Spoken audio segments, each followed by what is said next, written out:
was mentioned, the title of my presentation is Martial Arts Retrieving McLuhan for Communication Scholars.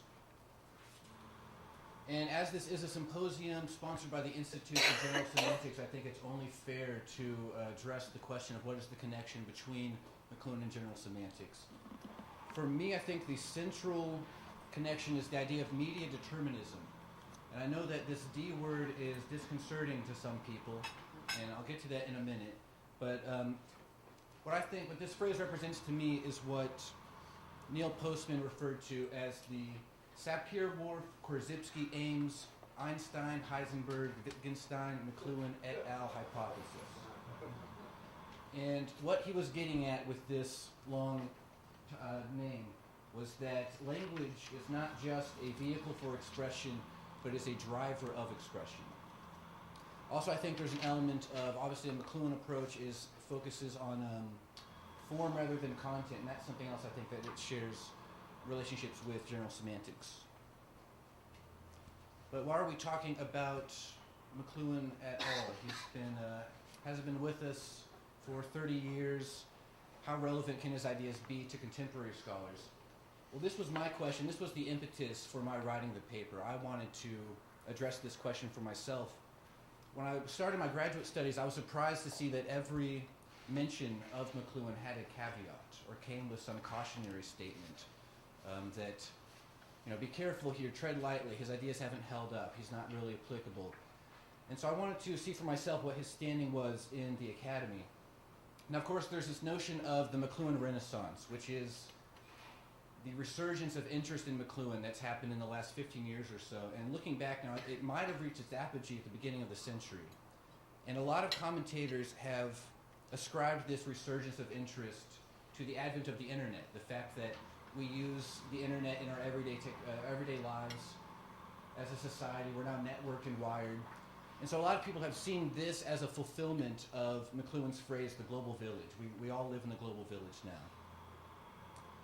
There was an article in the New York Times in 2000, so this is why I say that this might have been kind of the height of this renaissance. And the title was Marshall McLuhan is Back from the Dustbin of History. And the article had, so the phrase in there lets you know where he had been prior to the Renaissance. And the article had interviews with a lot of New York-based scholars interviewed about what they thought of McLuhan's standing today and his place in the academy. And it was a mixed bag, to put it lightly. And even the people who had good things to say about McLuhan, again, they had a caveat. It was the kinds of things they said were that he was wrong. McLuhan was wrong much of the time. That he was a great thinker, but not a great scholar. That he had better questions than he had answers. And then and those are the people who like McLuhan. And there were also people who were vehemently opposed his inclusion in any sort of formal curriculum or in media studies. And in my presentation today, I'm going to look at three of the major criticisms that I encountered in going through the literature and assessing for myself what his standing is. One of the scholars in that article said, "What I find particularly disturbing is the notion of technological determinism, the idea that machines run the whole show." So I'm going to start with this idea. And this is far and away the most common criticism that I've encountered as far as McLuhan. Jackhammering going on behind me. That's great. New York. We can hear you clearly. Okay, cool. Pretty much anytime you see McLuhan mentioned in the literature, he's described as a determinist. Now there's varying definitions of determinism and varying degrees of determinism. You'll hear people talk about hard versus soft determinism. Basically what we're talking about is the notion that social change is directed by technology, or a view of progress as being just the history of technological innovation. And people have problems with this idea. They actually can react very strongly, as I hope that quote from the New York Times article illustrated. In May, I was at the ICA conference in Boston, and the first panel that I went to, the chair, after everyone had presented, the chair made some summative comments to try to identify a common theme for all the presentations. And the theme that the chair identified was, we are all determinists now. And then the chair started going through each one of the presentations and identifying the elements of determinism in each one. And one of the presenters interrupted and said, "Excuse me, I'm not a determinist, and I don't know how you can characterize my research that way." The most common aspects of this notion that people have issue with is that it's overly simplistic, that it's reductionist, and that it's ahistorical in ignoring elements, the political and economic factors that shape society and also shape the technology that has effects on society at large. McLuhan's association is, a lot of scholars cite Harold Innis as an important influence on McLuhan. Innis wrote a book called Empire and Communication, and he was looking at how developments of communication media have effects on social and political organization. McLuhan took that emphasis on effects of media form and applied them to how new media affects perception and sensory ratio.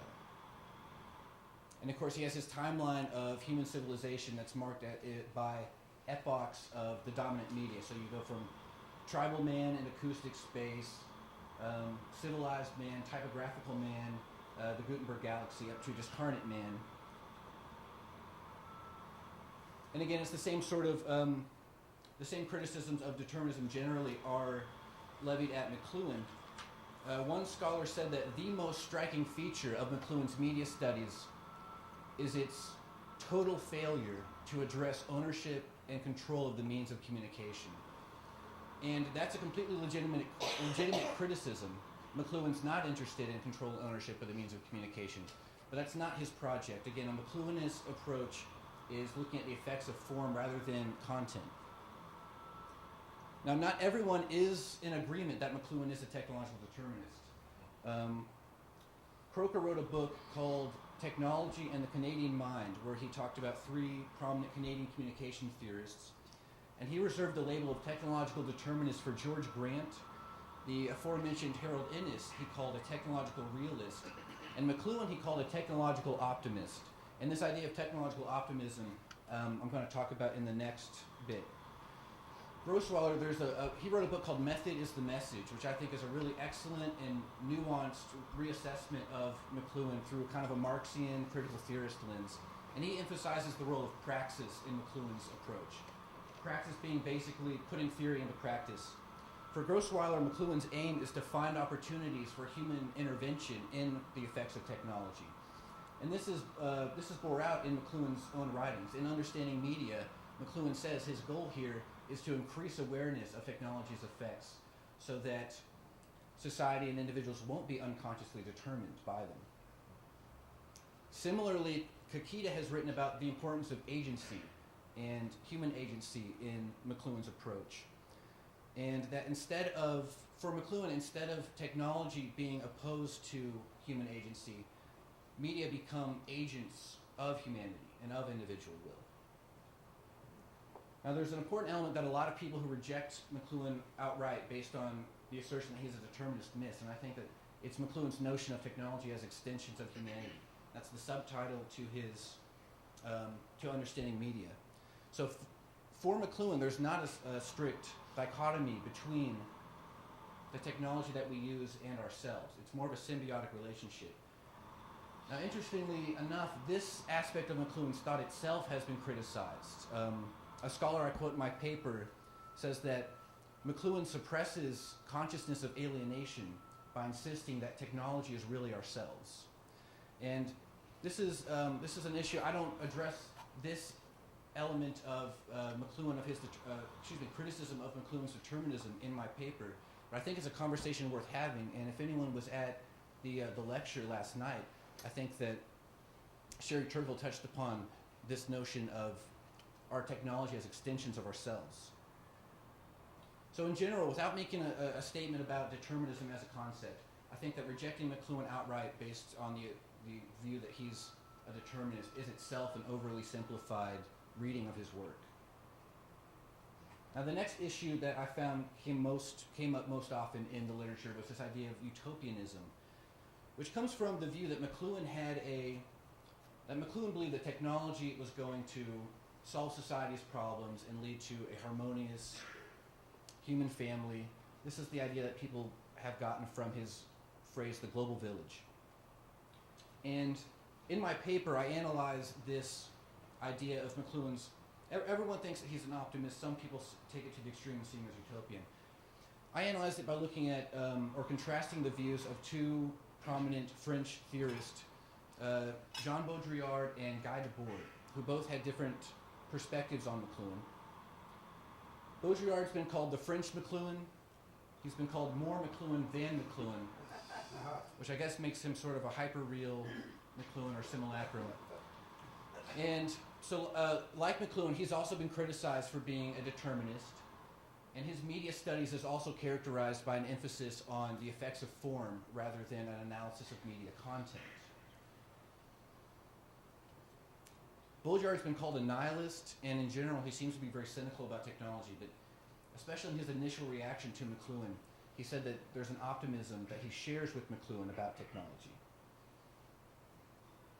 Debord's best known for his Society of the Spectacle, which generally is a very kind of a strict Marxist analysis of the role of the mass media in late capitalist society, and that he's focused on alienation and separation from lived experience in that book.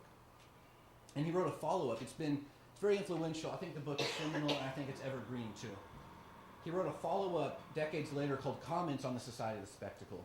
And in this follow-up, he directly references McLuhan, and he calls McLuhan the spectacle's first apologist, and he also calls him a completely convinced imbecile. For Debord says that villages have never been characterized by harmonious relationships. They're characterized by surveillance and gossip and petty power disputes. For these reasons, so basically Debord's saying, who wants to live in a global village?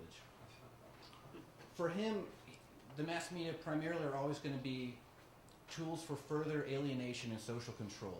And for that reason, he's unable to share in any kind of optimistic view of the effects of technology. McLuhan himself always maintained that he approached media studies from a neutral position, that he sent probes out and saw what was going on in the culture and the society and reported back. He also made clear in his writings that he didn't think that technology would solve all of society's problems. He was clear that there were only going to be a new set of challenges to be overcome. And in a letter, he said, "I don't approve of the global village, I just say we live in it." Some commentators have cited what Jerry Mander calls a techno-mystical unification theme in McLuhan's writing. And other writers have focused on the effect of McLuhan's religious beliefs on his media studies. And I think you can see some of that in Understanding Media, even very early on. He's talking about technology unifying consciousness of the planet into a single human consciousness. There are also times when he's talking about these very big ideas about our relationship between ourselves and technology. And I think at times he is uncritical and isn't thinking about some very, very real philosophical problems that need to be addressed. But I think he tempers his views enough that he's not a utopian. He doesn't think that technology is going to solve everything. The last criticism that I address in the paper is basically what I sum up as non-scientific methods, or a lack of academic and scholarly rigor, which is one of the main reasons why a lot of scholars object to him being included in a media studies curriculum or in the academy. So this is based on the notion that his approach is not conducive to your traditional academic research. He makes hyperbolic claims, and he doesn't always have the evidence to support them. And his claims are not empirically verifiable. In an early review of Understanding Media, the reviewer wrote that McLuhan leaves us only the not necessarily repeatable observations of the artist, not the ought-to-be repeatable observations of the scientist. And this idea of McLuhan as artist is the reason why I titled my paper and presentation Martial Arts. Of course, I also did so as a bit of homage to McLuhan, who had a fondness for puns and wordplay. Eric McLuhan, McLuhan's son, talks about his father's technique of discovery and describes his methodology as a technique of discovery, and described it as using symbolist art techniques of juxtaposition And this is something that many reviewers have picked up upon in the way that McLuhan's books are formatted and laid out. That the books themselves contain the idea of the medium as the message. Again, McLuhan described his process as probing society and culture. Gordon described McLuhan's purpose. He said, his purpose is not to offer a theory of media, but to probe the effects of every artifact that mediates between the human body and its physical environment. Now, in understanding media, there's a couple of passages where McLuhan talks about his definition, his conception of what an artist is. And he says that an artist grasps the implications of actions and new knowledge in his own time, whereas the society at large won't become aware of them for decades down the road. And also that the artist picks up the message of cultural and technological challenge decades before the transforming impact occurs. McLuhan's been called the prophet of the internet. It's become rather common for people to say that his views have been borne out by the advent of the internet. I think that passage, does that not describe McLuhan perfectly? Picking up the cultural and technological challenges decades before the transforming impact occurs. I mean, Understanding Media came out in the early 1960s. I think that this was a deliberate choice that McLuhan made, this artistic method rather than scientific method. I think that this is what makes his views enduring. This is why he has a continuing influence. I think this is why we're still talking about McLuhan. So, in short, it's a feature of his approach and not a bug. So, just to sum up, I think that McLuhan is still relevant to media studies, if not just for his importance in the origins of the field. And I think that there is still room to apply a McLuhanist approach in empirical research. If you have ideas on exactly how to do that, I'd love to talk with you. But I think that there is still a place for a McLuhanist approach in contemporary scholarship. But the bottom line is that everyone has to make their mind up for themselves as to where they think McLuhan stands, what his relevance is today. The best way to do that is to go to his works, to read the books themselves, the primary sources, rather than basing your opinions on those of others who have read the books and are reporting back. Thank you. Thank you.